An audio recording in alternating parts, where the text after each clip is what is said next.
ನಮಸ್ಕಾರ ವೀಕ್ಷಕರೇ, ನಾವಿವತ್ತು ಬಸ್ಸಾರು ಯಾವ ರೀತಿ ಮಾಡೋದು ಅಂತ ನಿಮಗೆ ತೋರಿಸ್ಕೊಡ್ತೀನಿ. ನೋಡಿ, ಇದು ಮುದ್ದೆ ಜೊತೆ ತುಂಬ ಟೇಸ್ಟಿಯಾಗಿರುತ್ತೆ, ತುಂಬ ಚೆನ್ನಾಗೂ ಇರುತ್ತೆ. ನಾನು ಇವತ್ತು ಸೊಪ್ಪಲ್ಲಿ ಬಸ್ಸಾರು ಮಾಡಿದ್ದೀನಿ. ನೋಡಿ, ಯಾವ ಸೊಪ್ಪು ತೊಗೊಬೇಕು ಅಂತ ತೋರಿಸ್ತೀನಿ. ನೋಡಿ, ಇದು ಒಣಗೊನೆ ಸೊಪ್ಪು ಅಂತಾರೆ. ಇದನ್ನು ಒಣಗೊನೆ ಸೊಪ್ಪಲ್ಲಿ ನಾನು ಇವತ್ತು ಬಸ್ಸಾರು ಮಾಡಿರೋದು. ಇದನ್ನು ಚೆನ್ನಾಗಿ ತೊಳೆದು ಮತ್ತು ಸಣ್ಣದಾಗಿ ಹೆಚ್ಚಿಟ್ಕೊಂಡಿದ್ದೀನಿ. ನೋಡಿ, ಈ ಕಡ್ಡಿ ಸ್ವಲ್ಪ ಇದರಲ್ಲಿ ಉದ್ದ ಉದ್ದ ಬರುತ್ತೆ, ಅಂದರೆ ದಪ್ಪ ಇರುತ್ತೆ. ಸೊ ಹಂಗಾಗಿ ಚೆನ್ನಾಗಿ ಸಣ್ಣದಾಗಿ ಕಟ್ ಮಾಡಿ ಇಟ್ಕೊಬೇಕು. ಮತ್ತು ನೋಡಿ, ಏನೇನು ಸಾಮಗ್ರಿಗಳು ಬೇಕು ಅಂತ ತೋರಿಸ್ತೀನಿ. ಈರುಳ್ಳಿ ಒಂದು 4 ತೊಗೊಂಡಿದ್ದೀನಿ, ಮತ್ತು ಬೆಳ್ಳುಳ್ಳಿ ಒಂದು 2 ಗೆಡ್ಡೆ, ತೆಂಗಿನ ತುರಿ ಸ್ವಲ್ಪ, ಜೀರಿಗೆ ಮತ್ತು ಅರ್ಧ ಕಪ್ ಬೇಳೆ ತೊಗೊಂಡಿದ್ದೀನಿ, 2 ಟೊಮ್ಯಾಟೊ, ಕೊತ್ತಂಬರಿ ಸೊಪ್ಪು ಸ್ವಲ್ಪ, ಮತ್ತು ಕರಿಬೇವು, ಬೆಳ್ಳುಳ್ಳಿ ಇದು ಒಗ್ಗರಣೆಗೆ, ಮತ್ತು ಮೆಣಸಿಕಾಯಿ ಸ್ವಲ್ಪ ಒಗ್ಗರಣೆಗೆ, ಈರುಳ್ಳಿ ಮತ್ತು ಸ್ವಲ್ಪ ಈ ಮೆಣಸಿಕಾಯಿ ಸ್ವಲ್ಪ ಬೇಯಿಸೋದಕ್ಕೆ ತೊಗೊಂಡಿದ್ದೀನಿ. ನೋಡಿ, ಸಾಂಬಾರು ಪುಡಿ ನಾನು ಒಂದು 2 ಸ್ಪೂನಷ್ಟು ತೊಗೊಂಡಿದ್ದೀನಿ. ನೋಡಿ, ಬೇಳೆನ ಚೆನ್ನಾಗಿ ತೊಳೆದು 2 ಟೊಮ್ಯಾಟೊ ಹಾಕ್ಕೊಂಡಿದ್ದೀನಿ ನಾನು ಅದರೊಳಗಡೆಗೆ. ನೋಡಿ, ಚೆನ್ನಾಗಿ ತೊಳೆದು ನೆನೆಸಿಟ್ಕೊಬೇಕು, ಬೇಳೆ ಬೇಗ ಬೇಯುತ್ತೆ. ಅದಕ್ಕೆ ರುಚಿಗೆ ತಕ್ಕಷ್ಟು ಉಪ್ಪನ್ನು ನಾನು ಇವಾಗ ಸ್ವಲ್ಪ ಆ್ಯಡ್ ಮಾಡ್ಕೊತಾ ಇದ್ದೀನಿ. ನೋಡಿ, ಬೇಳೆ ಬೇಯೋದಕ್ಕೆ ಎಷ್ಟು ನೀರು ಬೇಕು ಅಷ್ಟು ನೀರು ಮಾತ್ರ ಹಾಕ್ಕೊಬೇಕು. ನೋಡಿ, ಅಷ್ಟನ್ನು ಹಾಕ್ಕೊಂಡು ನಾನು ಮೀಡಿಯಮ್ ಫ್ಲೇಮಲ್ಲಿ ಇಟ್ಕೊಂಡು ಒಂದು 2 ವಿಸಲ್ ಬರ್ಸ್ಕೊತೀನಿ. ನೋಡಿ, ಬೇಳೆನ ಅಷ್ಟು ತುಂಬ ಬೆಂದುಬಿಟ್ರೆ ಚೆನ್ನಾಗಿರಲ್ಲ, ಏಕೆಂದರೆ ನಾವು ಮತ್ತೆ ಸೊಪ್ಪು ಹಾಕಿದ್ಮೇಲೂ ಒಂದು ವಿಸಲ್ ಬರ್ಸ್ಕೊತೀನಿ. ಸೊ ಹಂಗಾಗಿ 2 ವಿಸಲ್ ಬರ್ಸ್ಕೊಂಡ್ರೆ ಸಾಕು. ನೋಡಿ, ಅದು ತಣ್ಣಗಾದ್ಮೇಲೆ ತೆಗಿಯೋಣ. ನೋಡಿ, ಇಷ್ಟು ಬೆಂದಿದೆ, ಅಂದರೆ ಬೇಳೆ ಒಂದು ಅರ್ಧ ಬೆಂದಿದೆ ಅಷ್ಟೇ, ಮತ್ತು ಟೊಮ್ಯಾಟೊನೂ ಅಷ್ಟೇ ಒಂದು ಅರ್ಧ ಬೆಂದಿದೆ. ನೋಡಿ, ಇಷ್ಟು ಬೆಂದಿರೋದಕ್ಕೆ ನಾವು ಸೊಪ್ಪನ್ನು ಹಾಕ್ಕೊಬೇಕು. ಏಕೆಂದರೆ ಸೊಪ್ಪನ್ನು ಅಷ್ಟೇ ಒಂದೇ ಸಲ ಹಾಕಿ 3 ವಿಸಲ್ ಬೇಳೆ ಎಲ್ಲನೂ ಹಾಕ್ಬಿಟ್ಟು ಒಂದು 2-3 ವಿಸಲ್ ಬರ್ಸ್ಕೊಂಬಿಟ್ರೆ ಫುಲ್ ಎಲ್ಲ ಮುದ್ದೆ ಥರ ಆಗಿಬಿಡುತ್ತೆ. ಈ ಸೊಪ್ಪನ್ನೇನು ಜಾಸ್ತಿ ಬೇಯಿಸ್ಕೊಬೇಕಾಗಿಲ್ಲ, ಏಕೆಂದರೆ ಸಣ್ಣದಾಗಿ ಹೆಚ್ಚಿ ಹಾಕ್ಕೊಳ್ತಾ ಇದ್ದೀವಲ್ವಾ. ಸೊ ಹಂಗಾಗಿ 1 ವಿಸಲ್ ಬರ್ಸಿದ್ರೆ ಸಾಕು. ನೋಡಿ, ಈ ರೀತಿ ಎಲ್ಲನೂ ಒಂದು ಸಲ ಹಾಕ್ಕೊಂಡು ನೋಡಿ ಸಣ್ಣದಾಗಿ, ಅಂದರೆ ಒಂದು ಮೀಡಿಯಮ್ ಫ್ಲೇಮಲ್ಲಿ ಇಟ್ಕೊಂಡು 1 ವಿಸಲ್ ಬರ್ಸ್ಕೊಬೇಕು. ನೋಡಿ, ಇಲ್ಲಿ ಕ್ಲೋಸ್ ಮಾಡ್ಕೊಂಡು 1 ವಿಸಲ್ ಬರ್ಸ್ಕೊತೀನಿ.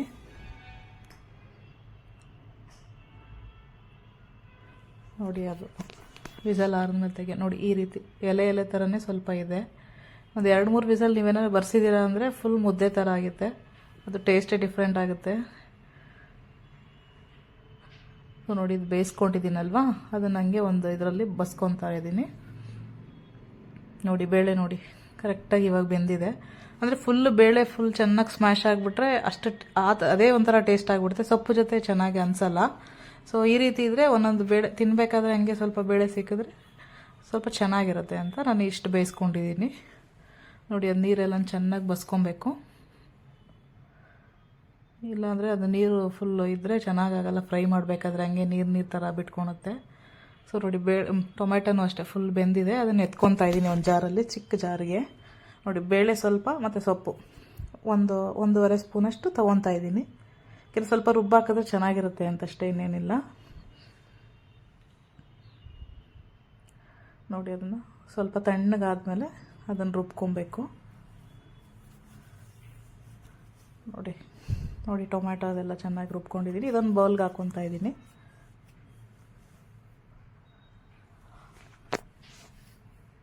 ನೋಡಿ, ಇವಾಗ ಅದೇ ಜಾರ್ಗೆ ಅವಾಗೆ ನಾನು ಇಟ್ಕೊಂಡಿದ್ದೆ ಅಲ್ವಾ ಮಸಾಲಾಗೆ ಅಂತ. ನೋಡಿ, ಈರುಳ್ಳಿ ಮತ್ತು ತೆಂಗಿನ ತುರಿ, ಜೀರಿಗೆ ಮತ್ತು ಬೆಳ್ಳುಳ್ಳಿ ಇಷ್ಟನ್ನು ಹಾಕ್ಕೊಂಡು ರುಬ್ಕೊಬೇಕು. ಸೊ ಇದಕ್ಕೆ ನಾನು ನೋಡಿ ಈರುಳ್ಳಿ ಒಂದು 4 ಈರುಳ್ಳಿ, ಅಂದರೆ ಸಣ್ಣದಾಗಿರೋದಕ್ಕೆ 4, ದಪ್ಪ ಇದ್ದರೆ ಒಂದು 2 ಈರುಳ್ಳಿ ತೊಗೊಳ್ಳಿ ಸಾಕು. ನೋಡಿ, ಇದಕ್ಕೆ ನಾನು ಒಂದು 2 ಸ್ಪೂನಷ್ಟು ತೊಗೊಂಡಿದ್ದೀನಿ ಸಾಂಬಾರು ಪುಡಿ, ಅದನ್ನು ಹಾಕ್ಕೊತಾ ಇದ್ದೀನಿ. ಇಷ್ಟನ್ನು ಹಾಕ್ಕೊಂಡು ಗ್ರೈಂಡ್ ಮಾಡ್ಕೊಬೇಕು.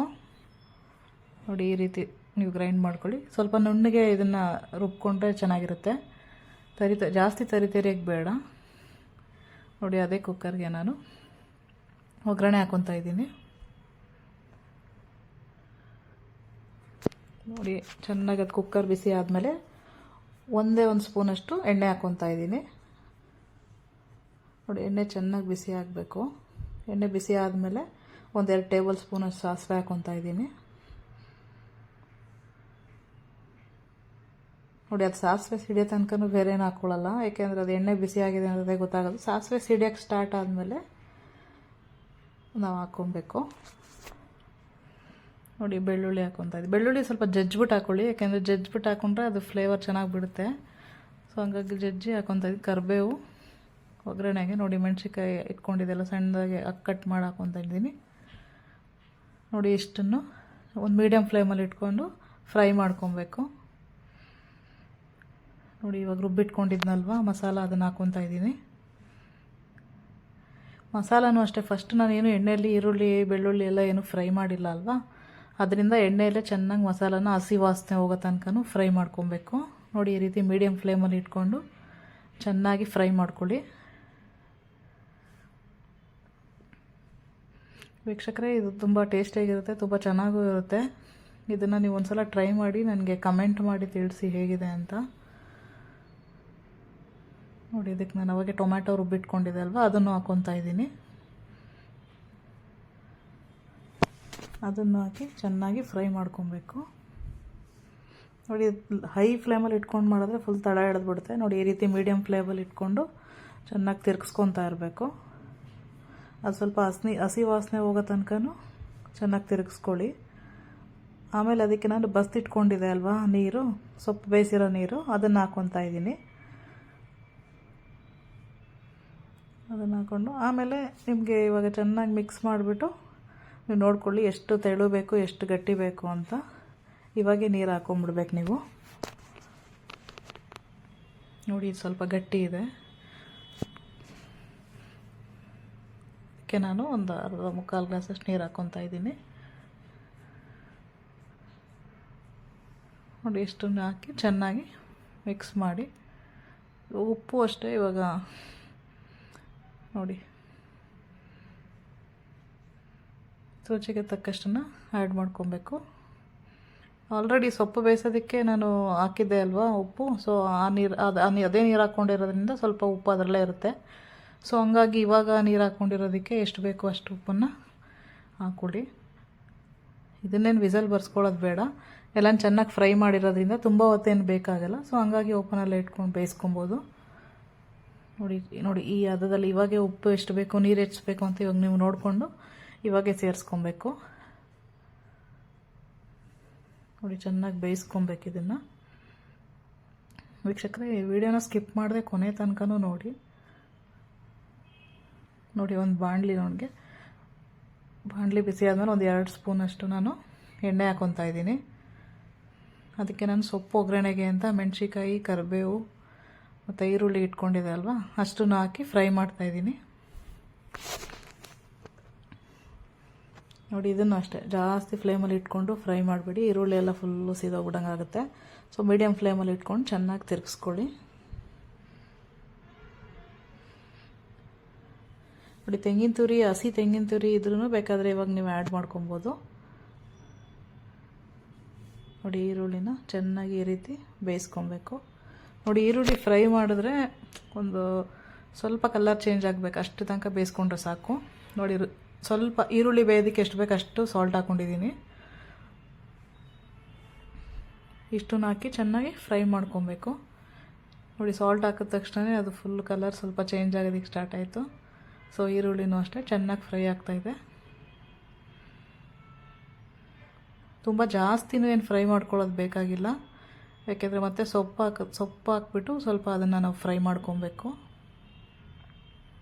ನೋಡಿ ಒಂದು ಈರುಳ್ಳಿ ಮುಕ್ಕಾಲು ಫ್ರೈ ಆಗೋ ತನಕ ಇಟ್ಕೊಂಡು ಅದಕ್ಕೆ ನಾನು ಬೇಯಿಸ್ಕೊಂಡು ಇಟ್ಕೊಂಡಿದ್ದೆ ಅಲ್ವಾ ಸೊಪ್ಪು, ಅದನ್ನು ಹಾಕ್ಕೊತಾ ಇದ್ದೀನಿ. ನೋಡಿ ಬೇಳೆನೂ ಅಷ್ಟೇ ಹಂಗೆ ಇರಬೇಕು, ಫುಲ್ಲು ಮೆತ್ಕೊಂಡಾಗುತ್ತೆ, ಇಲ್ಲಾಂದರೆ ಫುಲ್ಲು ಬೆಂದೋದ್ರೆ. ಸೊ ಇದನ್ನು ಹಾಕ್ಕೊಂಡು ನಿಧಾನಕ್ಕೆ ತಿರುಗಿಸ್ಕೊಬೇಕು. ಆಮೇಲೆ ಸೊಪ್ಪು ಹಾಕಿದ್ಮೇಲೂ ಅಷ್ಟೇ ನಾವು ಹಂಗೆ ಫುಲ್ಲು ತಿರುಗಿಸ್ಕೊತಾ ಇರಬಾರ್ದು, ಎಲ್ಲ ಫುಲ್ಲು ಮೆತ್ತಗಾಗ್ಬಿಡುತ್ತೆ. ಸೊ ಒಂದು ಸ್ವಲ್ಪ ತಿರುಗಿಸ್ಬಿಟ್ಟು ಹಾಗೆ ಬೇಯಿಸ್ಕೊಬೇಕು ಓಪನಲ್ಲೇ. ವೀಕ್ಷಕರೇ, ಇದು ತುಂಬ ಚೆನ್ನಾಗಿರುತ್ತೆ, ನೀವು ಒಂದು ಸಲ ಮನೇಲಿ ಟ್ರೈ ಮಾಡಿ, ನನಗೆ ಹೇಗಿದೆ ಅಂತ ನೀವು ಕಮೆಂಟ್ ಮಾಡಿ ತಿಳಿಸಿ. ನೋಡಿ ಈ ರೀತಿ ಮೀಡಿಯಮ್ ಫ್ಲೇಮಲ್ಲಿ ಇಟ್ಕೊಂಡು ತಿರುಗಿಸ್ಕೊತಾ ಇರಬೇಕು ಇದನ್ನು. ಬಸ್ಸಾರು ಮುದ್ದೆ ಅಂದರೆ ಒಳ್ಳೆ ಡೆಡ್ಲಿ ಕಾಂಬಿನೇಷನ್, ಅದು ತುಂಬ ಟೇಸ್ಟಿಯಾಗಿರುತ್ತೆ. ಒಂದೊಂದು ಮುದ್ದೆ ತಿನ್ನೋರು 2 ಮುದ್ದೆ ತಿನ್ಬೋದು. ಸೊ ಅದರಲ್ಲೂ ಸೊಪ್ಪಲ್ಲಿ ಬಸ್ಸಾರು ಮಾಡಿದ್ರೆ ತುಂಬ ಟೇಸ್ಟಿಯಾಗಿರುತ್ತೆ. ಅದು ಈ ಸೊಪ್ಪಲ್ಲಂತೂ ತುಂಬ ಚೆನ್ನಾಗಿರುತ್ತೆ. ನೀವು ಒಂದ್ಸಲ ಟ್ರೈ ಮಾಡಿ ಈ ಸೊಪ್ಪು ಹಾಕ್ಬಿಟ್ಟು ಯಾವ ರೀತಿ ಇರುತ್ತೆ ಅಂತ. ನೋಡಿ ಚೆನ್ನಾಗಿ ಬೆಂದಿದೆ. ಸೊಪ್ಪು ಅಷ್ಟೇ ನೋಡಿ, ಮುದ್ದೆ ಮುದ್ದೆ ಥರ ಆಗಿಲ್ಲ, ಒಂದು ಹದದಲ್ಲಿ ಕರೆಕ್ಟಾಗಿ ಬೆಂದಿದೆ.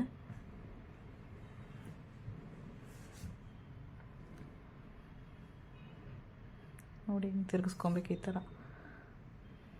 ಫುಲ್ ಗಟ್ಟಿಯಾಗಿ ತಿರುಗಿಸ್ತಾ ಇದ್ದರೆ ಒಂದು ಕಡೆ ಬೇಯುತ್ತೆ, ಒಂದು ಕಡೆ ಬೇಯಲ್ಲ. ನೋಡಿ ಎಲ್ಲ ಕರೆಕ್ಟಾಗಿ ಚೆನ್ನಾಗಿ ಬೆಂದಿದೆ. ಈರುಳ್ಳಿನೂ ಅಷ್ಟೇ ನೋಡಿ ಚೆನ್ನಾಗಿ ಬೆಂದಿದೆ. ನೋಡಿ ಆ ಕಡ್ಡಿ ಇರೋದೆಲ್ಲ ಚೆನ್ನಾಗಿ ಇವಾಗ ಫ್ರೈ ಆಗೋಗಿದೆ ಅದು.